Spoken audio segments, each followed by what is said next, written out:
ನಮಸ್ಕಾರ ರೀ ಎಲ್ಲ ನಮ್ಮ ರಾಯಲ್ ಮಂದಿಗೆ. ನಮಸ್ತೆ ನಮಸ್ತೆ ನಮಸ್ತೆ.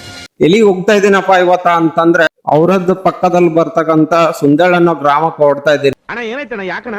ಯಾಕಂತಂದ್ರೆ ಅಲ್ಲಿ ವೀರಭದ್ರೇಶ್ವರ ಟೆಂಪಲ್ ಇದೆ. ಸೊ ಹಾಗಾಗಿ ಹೋಗ್ ಬರೋಣ ಅಂತ ಹೋಗ್ತಾ ಇದ್ದೀನಿ.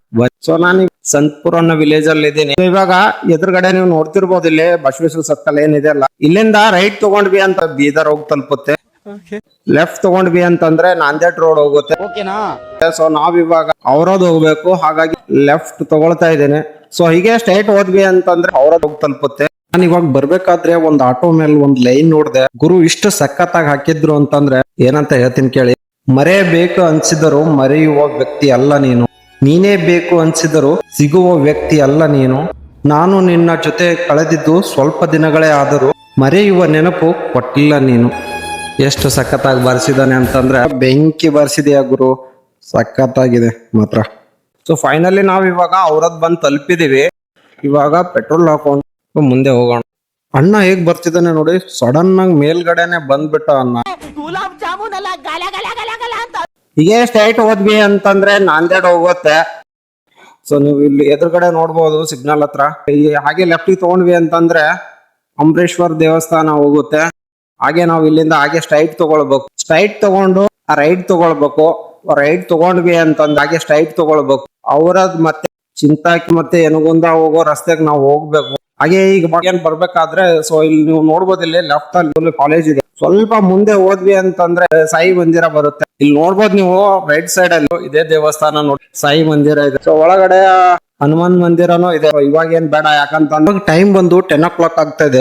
ಆದ್ರೂ ಈ ಸೂರ್ಯನ್ ಬಿಸಿಲೇನಿದೆಲ್ಲ ಸಿಕ್ಕಾಪಟ್ಟೆ ಆಗ್ತಾ ಇದೆ ಗುರು. ನಮ್ ಕಡೆ ಅಂತೂ ಎಲ್ಲ ಬರ್ನ್ ಆಗ್ತಾ ಇದೆ. ಸೂರ್ಯ ಅವರೇ, ಇದಕ್ಕೆ ಏನು ಉತ್ತರ ಕೊಡ್ತೀಯಪ್ಪ?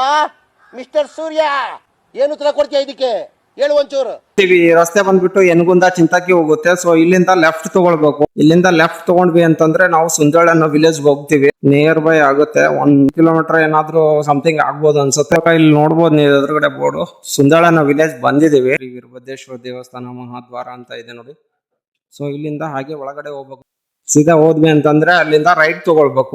ಈ ಮೇನ್ ರಸ್ತೆ ಏನಿದೆ ಅಲ್ಲ, ಇಲ್ಲಿಂದ ಸೀದಾ ಹಾಗೆ ಹೋಗ್ಬೇಕು. ಇಲ್ಲಿ ಊರ್ ಒಳಗಡೆ ಹೋಗೋದಿರುತ್ತೆ. ಇಲ್ಲಿಂದ ಲೆಫ್ಟ್ ತಗೊಳ್ಬೇಕು. ಇಲ್ಲಿ ಏನಿದೆ ನೋಡಿ, ಇಲ್ಲಿ ರಸ್ತೆ. ಸೊ ಇಲ್ಲಿಂದ ಲೆಫ್ಟ್ ತಗೊಳ್ಬೇಕು. ಇವಾಗ ಎದುರುಗಡೆ ನೀವು ನೋಡ್ಬೋದು ಅಲ್ಲಿ ಬಸವೇಶ್ವರ ಸರ್ಕಲ್ ಏನಿದೆ. ಸೊ ಇಲ್ಲಿಂದ ರೈಟ್ ತಗೊಂಡ್ವಿ ಅಂತಂದ್ರೆ ದೇವಸ್ಥಾನ ಬರುತ್ತೆ. ಮುಂದೆ ಬಂದ್ವಿ ಅಂತಂದ್ರೆ ಇಲ್ಲಿ ಹನುಮಾನ್ ಮಂದಿರ ಇದೆ. ಹನುಮಾನ್ ಪಕ್ಕದಲ್ಲೇ ದೇವಸ್ಥಾನ ಇದೆ ಅದು. ಸೊ ಬನ್ನಿ, ಇಲ್ಲಿ ಮುಂದಿಂದ ದಾರಿ ಇದೆ ಏನಂತ ನೋಡೋಣ. ಇಲ್ಲಿದೆ ನೋಡಿ. ಸೊ ಇಲ್ಲೇ ಗಾಡಿ ಪಾರ್ಕ್ ಮಾಡೋಣ. ಸ್ನೇಹಿತರೆ, ನಾವಿವಾಗ ಫೈನಲಿ ದೇವಸ್ಥಾನ ಬಂದಾಯ್ತು. ಬನ್ನಿ ದೇವರ ಇತಿಹಾಸ ತಿಳಿದುಕೊಳ್ಳೋಣ. ಈ ದೇವಸ್ಥಾನದಲ್ಲಿ ಇರ್ತಕ್ಕಂತ ವಿಗ್ರಹ ಏನಿದೆ ಅಲ್ಲ, ಯಾವುದೇ ರೀತಿ ಕೆತ್ತನೆ ಮಾಡಿರೋಂತ ವಿಗ್ರಹ ಇಲ್ಲ ಸ್ನೇಹಿತರೆ. ಅದ್ ಹೇಗೆ ಈ ಸ್ಥಾನದಲ್ಲಿ ಬಂತು, ಈ ಪ್ಲೇಸ್ ಅಲ್ಲಿ ಬಂತು ಅಂತ ಹೇಳ್ಕೊಡ್ತೀನಿ. ಫುಲ್ ವಿಡಿಯೋ ನೋಡ್ಕೊಳ್ಳಿ. ಯನಗುಂದದಿಂದ ಸುಂದಳ ಅನ್ನೋ ಊರಿಗೆ ನೀರಿನ ಮುಖಾಂತರ ಹರಿದು ಬಂದಂತಹ ವಿಗ್ರಹ ಇದೆ ಅಂತೆ ಸ್ನೇಹಿತರೆ. ಸೊ ಆ ಹೊಳೆಯಿಂದ ತಂದು ಇಲ್ಲಿ ಈ ಮೂರ್ತಿನ ಸ್ಥಾಪನೆ ಮಾಡಿದಾರಂತೆ ಸ್ನೇಹಿತರೆ. ಯಾವುದೇ ರೀತಿ ಕೆತ್ತನೆ ಮಾಡಿರೋಂತ ಮೂರ್ತಿ ಇಲ್ಲ. ಈ ದೇವಸ್ಥಾನದ ಒಳಗಡೆ ಒಂದು ಗವಿ ಇದೆ. ಆ ಗವಿ ಒಳಗಡೆ ವೀರಭದ್ರೇಶ್ವರ ಮೂರ್ತಿ ಇದೆ. ಬನ್ನಿ ನೋಡ್ಕೊಂಡು ಬರೋಣ. ತುಂಬಾನೇ ವಿಭಿನ್ನವಾಗಿದೆ. ನಾವು ಬೇರೆ ಬೇರೆ ಕಡೆ ಎಲ್ಲ ನೋಡಿರೋಂತ ವೀರಭದ್ರೇಶ್ವರ ಮೂರ್ತಿಗೂ ಈ ದೇವಸ್ಥಾನದಲ್ಲಿರ್ತಕ್ಕಂಥ ವೀರಭದ್ರೇಶ್ವರ ಮೂರ್ತಿಗೂ ತುಂಬಾನೇ ವ್ಯತ್ಯಾಸ ಇದೆ ಸ್ನೇಹಿತರೆ. ಅದೇನಪ್ಪಾ ಅಂತಂದ್ರೆ, ಈ ದೇವಸ್ಥಾನದಲ್ಲಿರೋ ಈ ವೀರಭದ್ರೇಶ್ವರಿಗೆ ಟೋಟಲ್ ಆಗಿ 16 ಕೈಗಳಿಂದ ಕೂಡಿರುವಂತ ವಿಗ್ರಹ ಇದೆ. ಈ ದೇವಸ್ಥಾನದಲ್ಲಿ ಪ್ರತಿ ಅಮಾವಾಸ್ಯೆ ಹಾಗೂ ಶ್ರಾವಣ ಟೈಮಲ್ಲಿ ದಾಸೋಹದ ವ್ಯವಸ್ಥೆಯೂ ಇದೆ ಅಂತ ಸ್ನೇಹಿತರೆ. ಪ್ರತಿ ಅಮಾವಾಸ್ಯೆ ಬಂದ್ರೆ ಬೇರೆ ಬೇರೆ ರಾಜ್ಯಗಳಿಂದ ಭಕ್ತಾದಿಗಳು ಕೂಡ ಸ್ಥಾನಕ್ಕೆ ಬರುತ್ತಾರೆ. ಅದೇ ರೀತಿ ತುಂಬಾ ಭಕ್ತರ ಮನೆ ದೇವರ ಅಂತಾನು ಕೂಡ ಹೇಳ್ಬೋದ್ರಿ. ಈ ದೇವಸ್ಥಾನದ ಮೇಲ್ಗಡೆ ಒಂದು ಫಂಕ್ಷನ್ ಹಾಲ್ ನಿರ್ಮಾಣ ಮಾಡಿದರೆ. ಬನ್ನಿ ನೋಡ್ಕೊಂಡು ಬರೋಣ ಹೇಗಿದೆ ಅಂತ.